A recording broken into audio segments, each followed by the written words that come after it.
News rolled out last night. North Carolina FC currently still in a playoff campaign.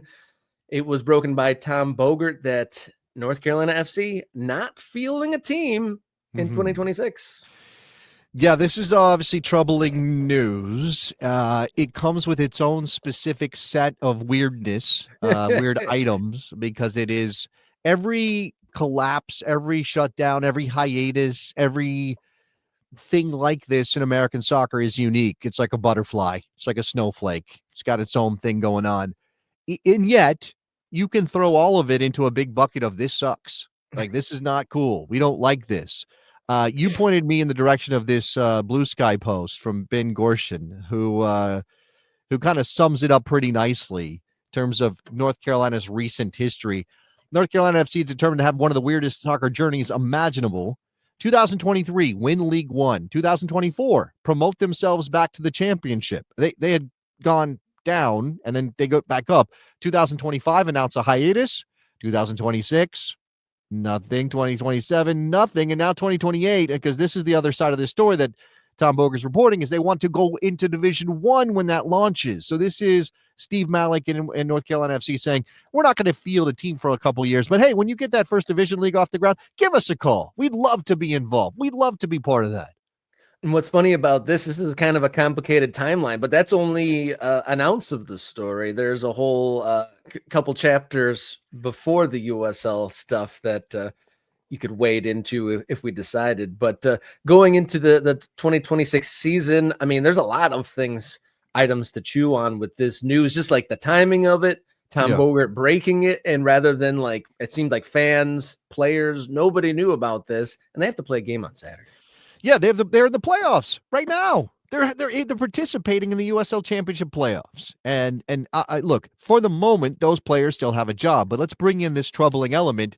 Again, with the background being that the USL Players Association is currently supposed to be engaged in collective bargaining negotiations with USL, which, again, we've been told it's not actually happening. Like, there's no actual progress being made on any of those negotiations. But this is what the USLPA put out upon word that North Carolina FC is going on hiatus, or again, if you want to call it a folding, you can call it a folding, because again, there's no guarantee that they come back. So they're phrasing this as NCFC folds, players lose their jobs. Again, imagine that you're a professional athlete, you're preparing for your next match in the playoffs, and you're told, we've decided to close the business. Your guaranteed contracts are void, but here's 2 months' pay. Good luck finding another team. This happened today in North Carolina. And then they go on to discuss again that North Carolina FC players were informed that their club voluntarily folded so their owner could focus on a new stadium and a new USL Division I application. Under the current CBA, NCFC players with contracts for the upcoming season are left with pink slips and just 2 months of salary. This systemic failure has happened again and again in the USL Championship. Over the past decade, 12 clubs have shuttered. Before the 2021 CBA, players received nothing after being told their clubs were folding, proving that players are treated as disposable while the league continues to protect owners over workers every time. We are fighting for a new fair standard, 75% of salary when clubs shut down.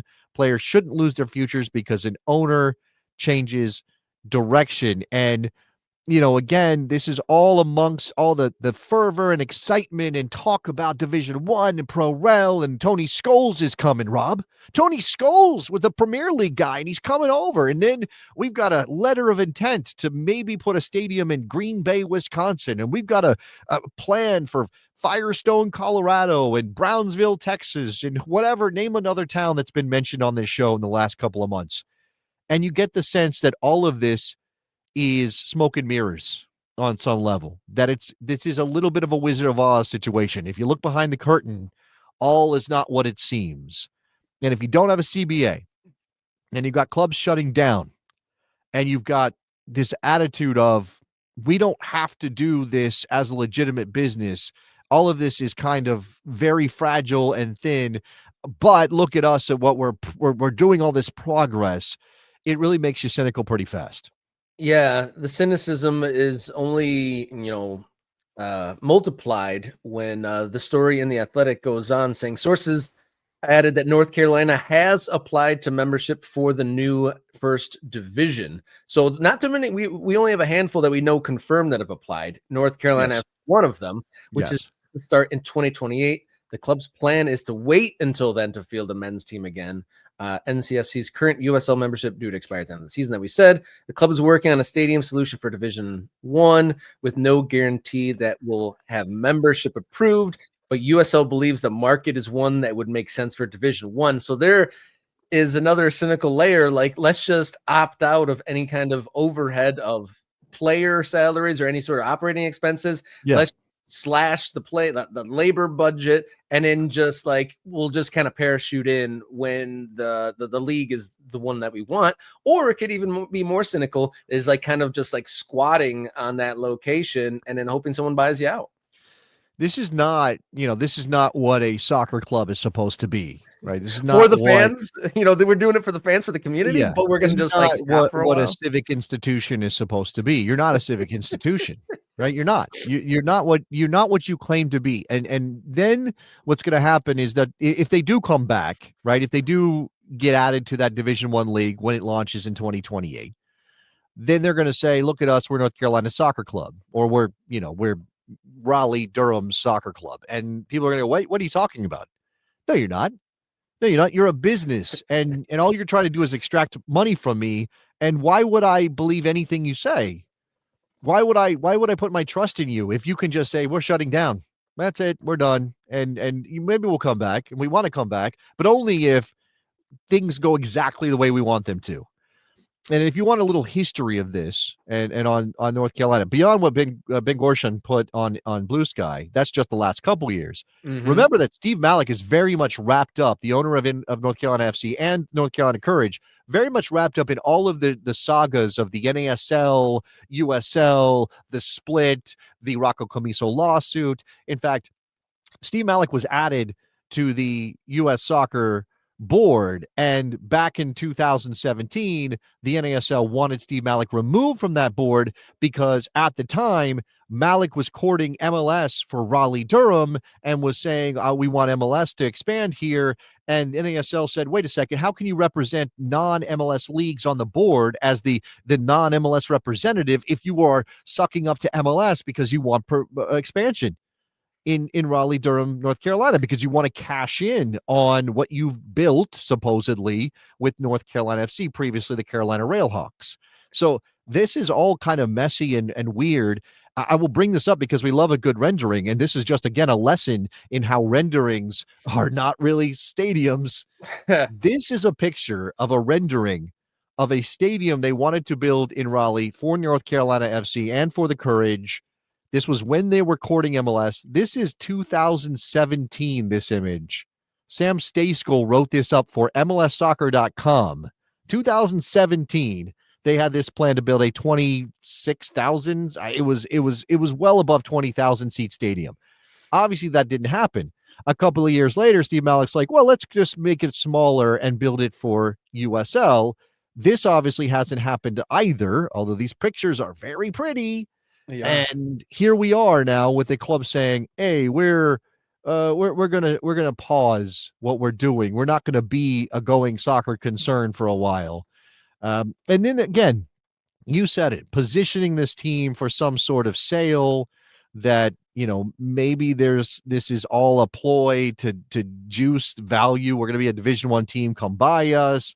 We're limiting our debt and our spending now to make us more attractive, which, if that is the case, again, just completely undermines the idea that any of these teams should be thought of as serving a community, serving a fan base, connecting to who we are as passionate soccer fans.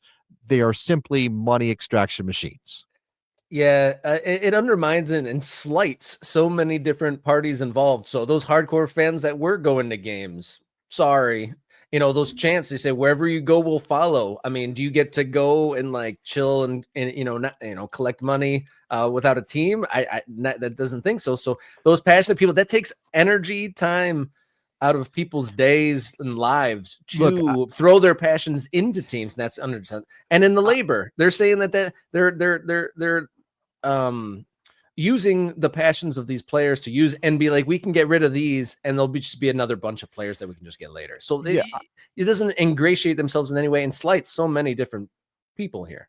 I am very much in my abundance era as a soccer fan in America and as a host on this show and as somebody who gets to talk about this stuff. And every time I hear that there is a new stadium potentially coming online, even when every time I hear that a new club might pop up at a place, I get excited because again, I think the way forward is to just flood the zone with as much soccer as we can, and you're going to have some clubs die. It's just going to be a factor, a part of this story. But it's also, still very difficult not to just sort of get depressed about this.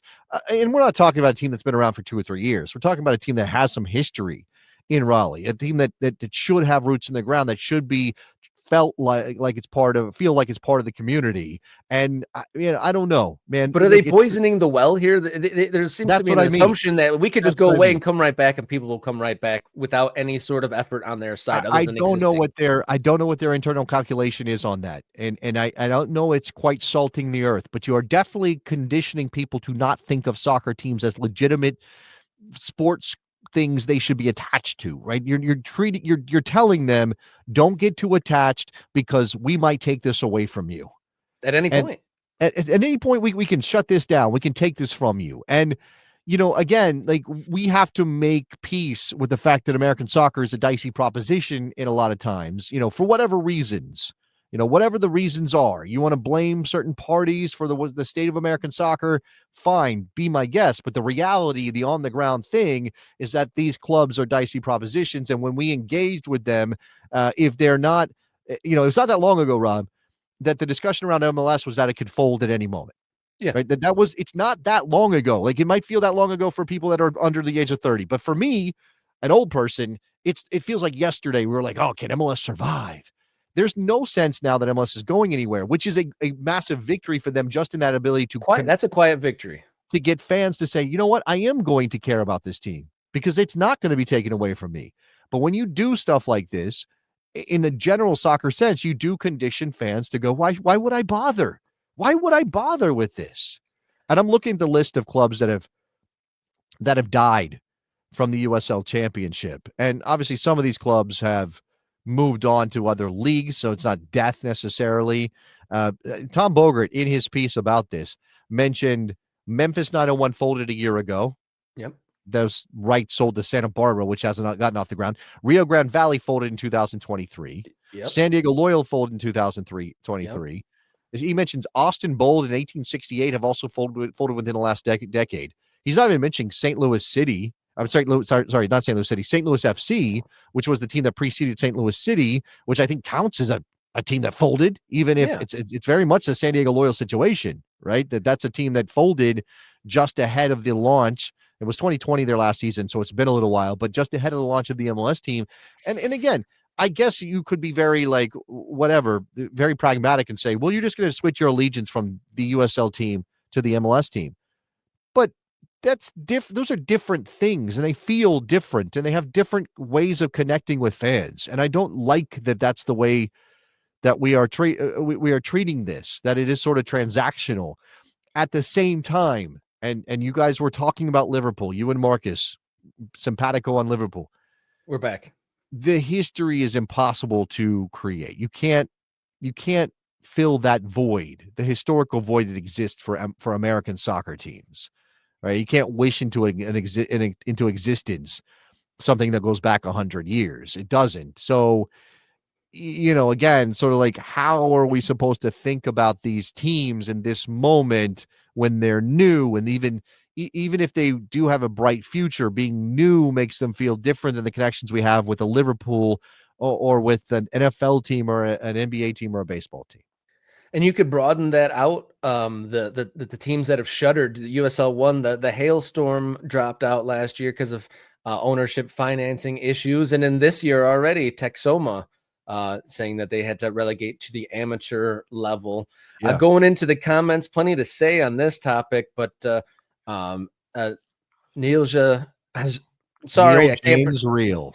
There you go. The L and the J threw me off, but 0 cents belly aching about any of this without pointing directly at the Federation for a dereliction of duty. Foolish for owners to continue to lose money. What is the dereliction of duty on the part of U.S. Soccer? I'm curious. I'm assuming he means that there should be a little bit more power to direct these teams of what they can and can't do. I'm assuming that's what he means. How is U.S. Soccer supposed to exert power over independent businesses that will sue them the second U.S. Soccer says you can't do that, which has already happened, right? Multiple times U.S. Soccer has been taken to court over an attempt to regulate the game in a way that kind of makes sense on some level. If U.S. Soccer said, in order for you to be sanctioned, you have to be engaged in promotion and relegation in America, and FIFA is not going to say we're pulling your sanctioning, because FIFA won't do that. FIFA will say you should have Rule 5. You should have sporting merit to determine what teams are in what leagues. FIFA's not going to go to court to enforce that. They know they have no legal standing, right? This is the problem here, is that U.S. Soccer cannot be as powerful as we need them to be to do the things we want in this country with soccer. And you don't want them to do that anyway if you don't trust their leadership.